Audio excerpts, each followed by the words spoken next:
Hello everyone. It's Ian from Cromford Collector's Corner. I'm here today. It's Wednesday to show you this week's Wall of Pleasure and to tell you a couple of little things.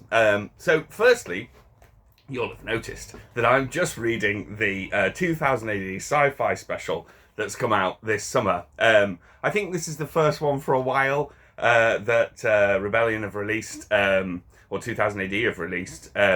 Yeah, it's really cool. It's been a while since I've read the prog. Shame on me. But I picked this up on recommendation from a friend of mine, follower. It's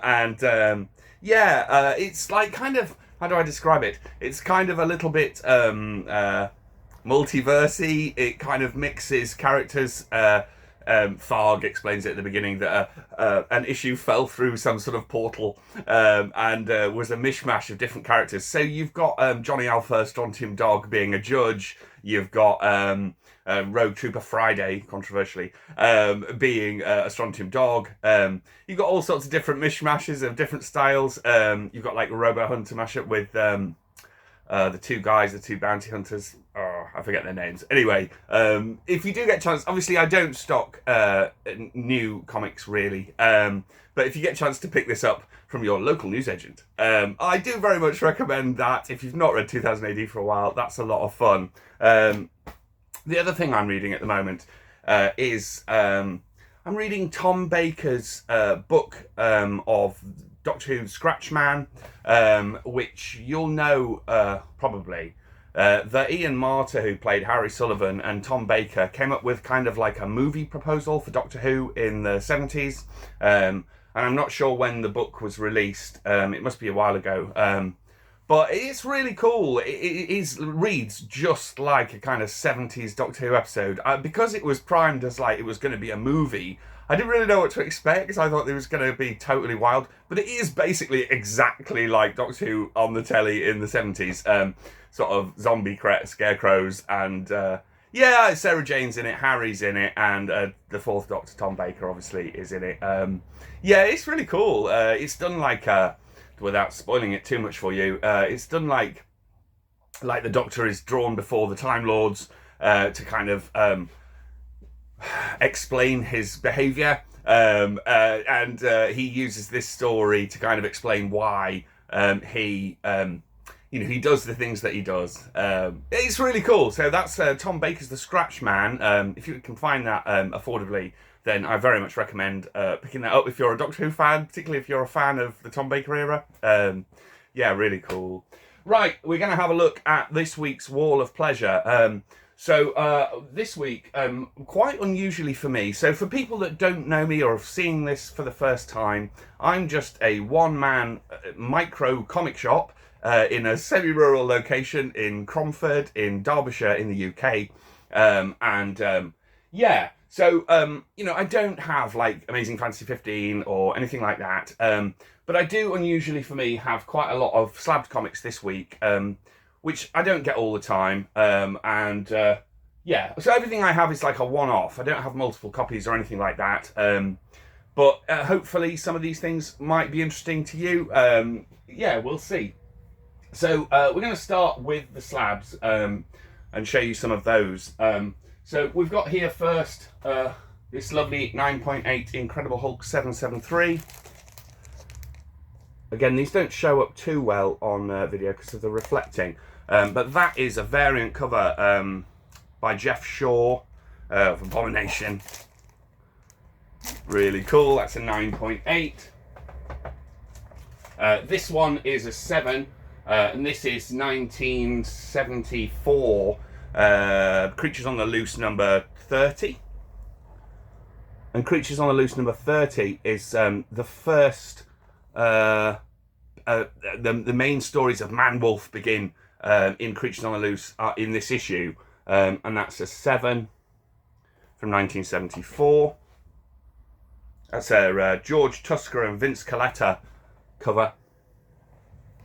Really cool. This next one's quite nice. This is a 6.5 Werewolf by Night. So this was published in 1974 again. And that's I think Mike Ploog cover. Mike Ploog and Frank Chiaramonte excuse my pronunciation. Really cool. That's a 6.5. That's the first appearance of Topaz in a comic. Topaz, the character Topaz. The next one is probably my favourite of the lot, because this is a 1974. Again, 3 1974s, so 50 years old. This is a 7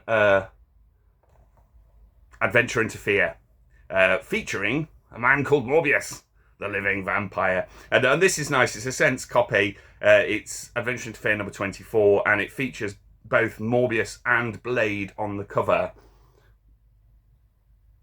Really cool. Love that. That's Gil Kane and John Romita cover. John Romita Sr., obviously. And this last one is a 9.5 Simpsons comic, relatively recent. This is from 2011. And that's a fun one if you like a bit of Flanders. And who doesn't, right? Nice. Okay, so we're going to move on to the bottom row. And I've got some quite unusual things on here. Probably the most unusual I'm going to start with, which is a still sealed 2022 box of cereal, Scream cereal. So this must have come out with I'm not going to say reboot, but with the modern Scream movie. Yeah, I mean, that's bonkers, right? Love that. That's a bit of fun. The rest are all comics. So we'll start at this end. So this is Our Fighting Forces from DC in 1974. Again, another 50-year-old comic. It's a Fine Plus copy.